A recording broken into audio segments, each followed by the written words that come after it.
focus and productivity. It's what we're trying to do as entrepreneurs, as business owners, as people who are looking to get results. Well, on today's special episode of the Power of Podcasting, we're going to talk I'm going to share with you some lessons I learned from someone I look up to for their focus and their productivity. So stay tuned for this episode in order to help you get more done on a day-to-day basis.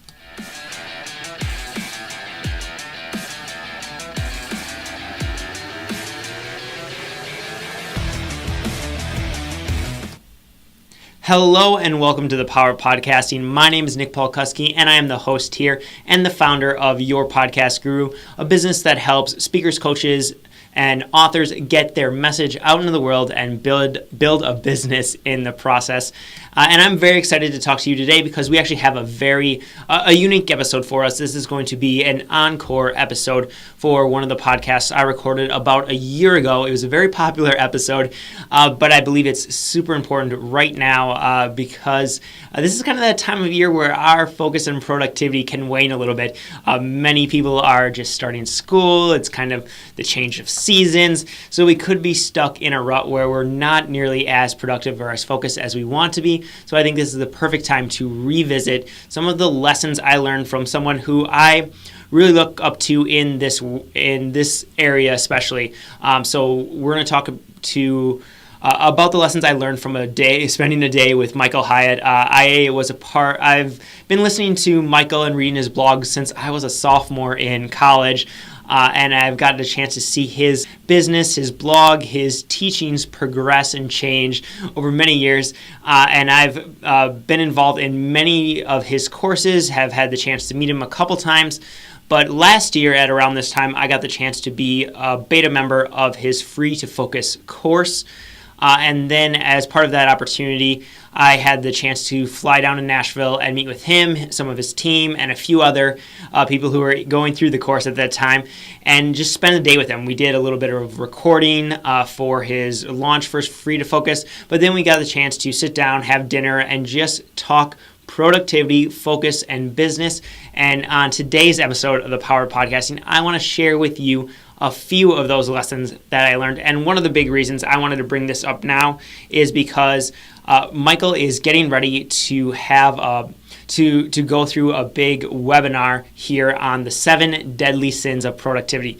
These are likely things that you are doing in your life or think you even should be doing that are actually hurting your productivity.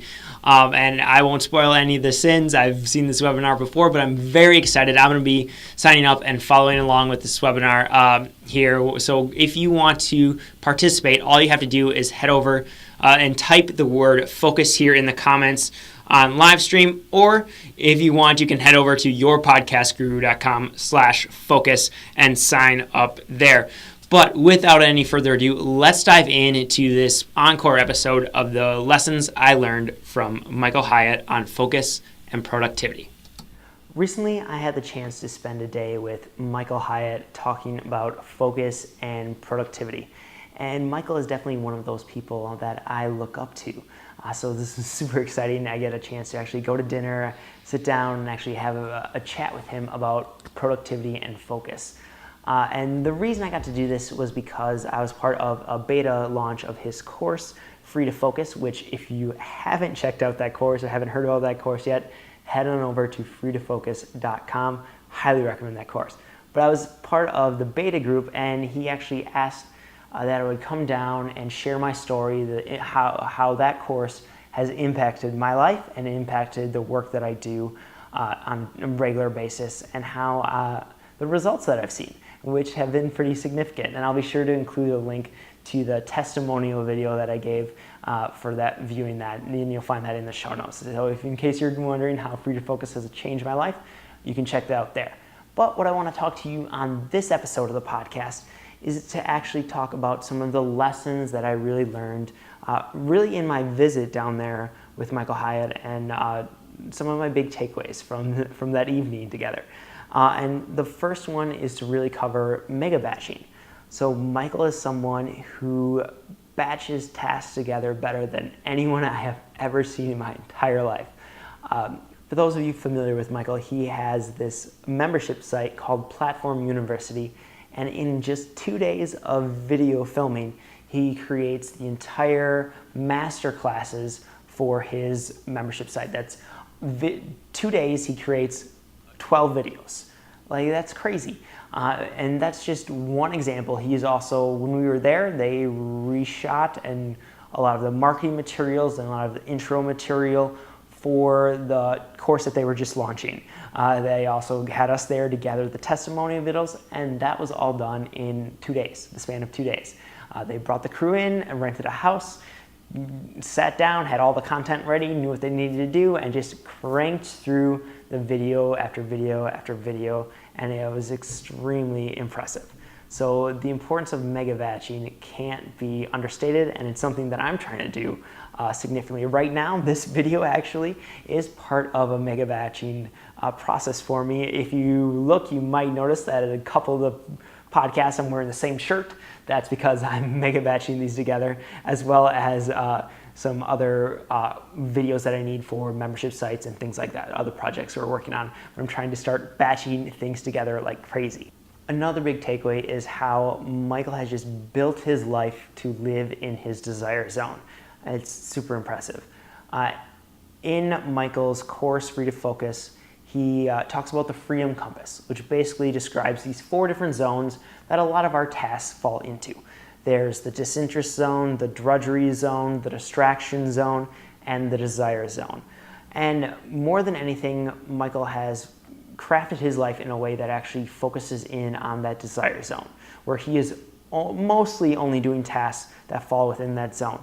And you know, not all of us are at that exact spot. He has a team of 19 people right now. So we all don't have a team of 19 people. I have a few people working for me, but nowhere near that where I have to take on some of those other zones. But really my big takeaway, and we actually talked about this at dinner some, was to actually start keeping track of what those activities are that don't fall into my desire zone. So, and then eventually placing them in which zones they fall into, so that you can start eliminating the worst offenders first, which is really like the drudgery zone, and then probably the distraction zone, and then probably the disinterest zone. But really just to start categorizing, not even categorizing, but tracking those tasks that you're doing that don't fall into that zone. So when it is time for you to bring on a teammate, to maybe hire your first executive assistant, whatever it may be, you know some of the tasks to outsource first. You know where the low-hanging fruit is. You know what you can kind of hand off to others to help you focus in more on your desire zone. So that, I think, is a huge takeaway. It's not a simple overnight fix. It's going to take time to get to that point in your life where you are just focusing in on your desire zone. I don't think anybody can 100% be always in their desire zone, but we can strive to be much, much closer. One of the things I've started doing, and I talked about it in a previous episode of the podcast, or maybe it's a future one, I forget now, but it's really just carve out some deep work time every morning during the week. And that's really my chance to focus on content creation, to focus on some of the front and backstage activities that really are in my desire zone. So that was one little thing that I've done. But once you actually get your list, once you figure out what are those tasks that need to be eliminated, automated, or delegated, you can start doing each of that. You know, you can start either cross it completely off the list, get rid of it, you don't need to be doing it. You can automate it so it happens automatically without you having to worry about it. You can delegate it. And the important point is that it should be in that order.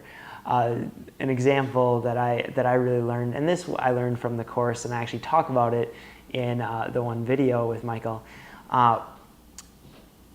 In our business, we have an onboarding period for clients where we go through and kind of give them some training on how to get prepared for a podcast, what to think about, what to do, how to record, all that fun stuff.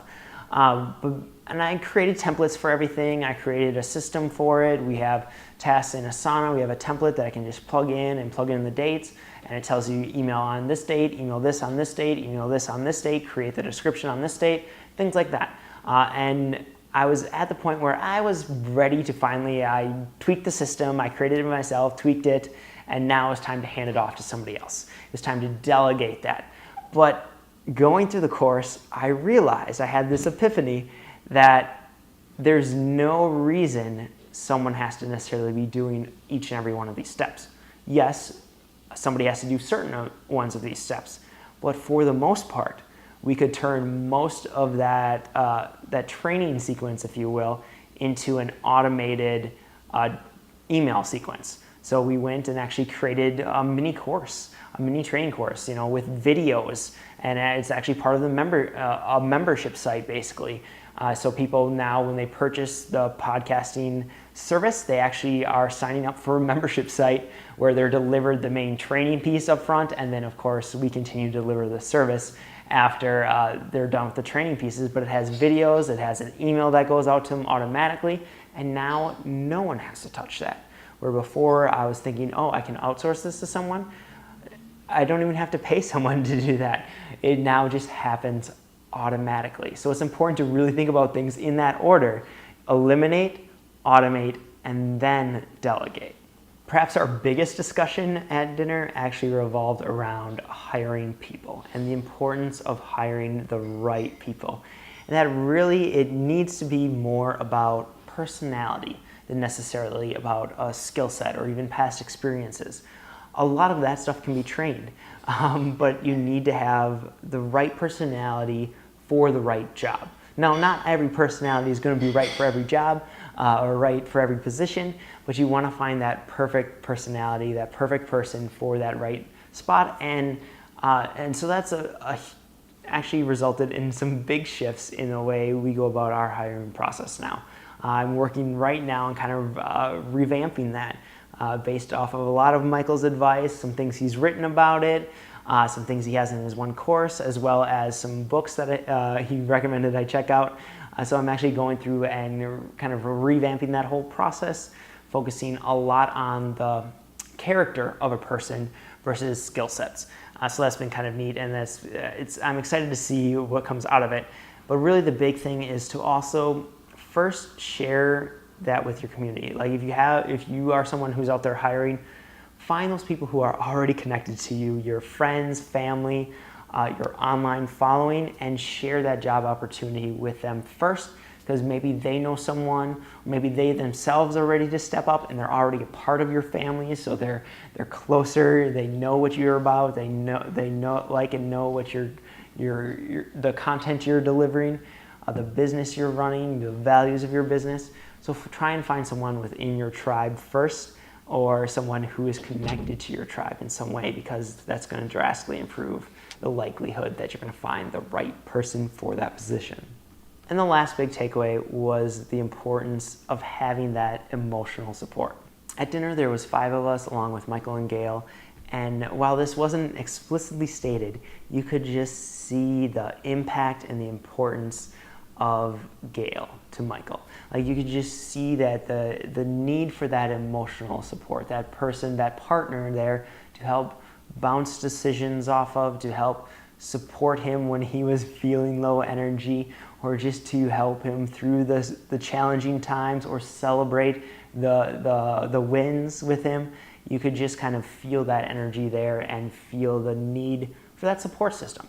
I think too often as entrepreneurs, we can feel very isolated. We can feel like we're in this on our own, and we know we've all felt that emotional roller coaster where one minute you can be extremely excited, things be going perfect, and the next it can feel like you're going bankrupt, your business is falling apart, like you're never going to make this, you're going to be a complete failure. And then the next you're on top of the world, and how could you do anything wrong?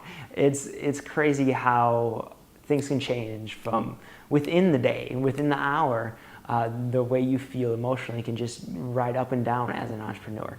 So it's important that you have people in your life, whether it's a partner, whether that's family, whether it's friends, or just a more supportive entrepreneurial community. There's an extreme importance in having people there who understand you, who understand what you're going through, and who are there to help be that emotional anchor for you, to be there to help keep you grounded, to be there to help you get through those tough times. So yeah, that was kind of a random smattering of my big takeaways from that day I got to spend with Michael Hyatt. I highly, highly recommend you go check out his course, Free to Focus. You can find it at freetofocus.com, or it'll be linked up in the show notes. And it might not be, probably is not available now because they just did a big launch for it. But even if you missed that launch, be sure to sign up for the waiting list because you're going to want to be a part of it the next time he releases it. And now, until next week, it's time for you to go out there, take action, and maximize both your impact and your income. And thank you so much for tuning into this episode of the podcast. Hopefully you got some great value from it. We're going to be doing a few more of these mini episodes here and sprinkling them in every so often throughout the podcast here. And so hopefully you're getting a ton of value from them. And if you are ready to make that jump into starting your own podcast and are just not quite sure where to start, go text the word podcast blueprint. That's one word, podcast blueprint, to 33444. That's 33444, the word podcast blueprint. And I'll send you over my podcasting blueprint PDF that kind of walks you through all the steps needed to really get started.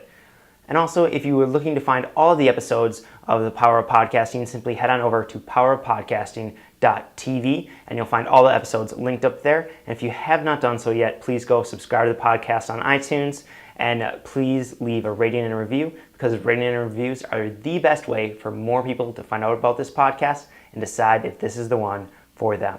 Well, all right, until next week, it's time for you to go out there, take action, and maximize both your impact and your... And thank you so much for tuning into this Encore episode of The Power of Podcasting, where we talk about some of the lessons I've learned on productivity and focus from Michael Hyatt. And I want to really encourage you, if you haven't done so yet, please go check out his webinar. That is the 7 Deadly Sins of Productivity. You can simply type focus here in the comments on the Facebook page, or if you're anywhere else, you can head on over to yourpodcastguru.com/focus and sign up for one of those webinars times. He has several here next week, but I really want to encourage you to go check that out. I know I'm going to be there, and I'm really excited because I'm sure I'm going to be learning some great things. And that's the thing here with productivity, with focus in general. It's something that you do constantly have to be reevaluating where you're at, because it is easy to slip and fall into bad habits.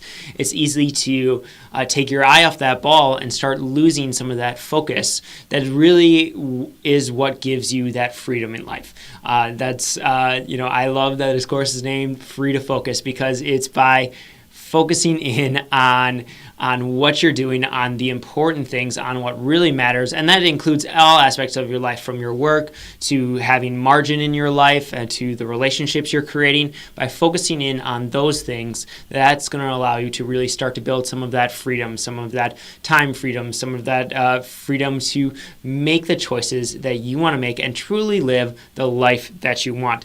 And I want to encourage you to be sure to tune in to our next episode. You can head on over to yourpodcastguru.com and you'll find all the information about the live show. And we go live every single Wednesday at 10 a.m. Central Standard Time, so you can join us there, or be sure to subscribe to the podcast on iTunes or on Apple Podcasts or any of the other podcast directories. And I want to thank you so much for tuning in, and now it's time for you to go out there and maximize both your impact and your income.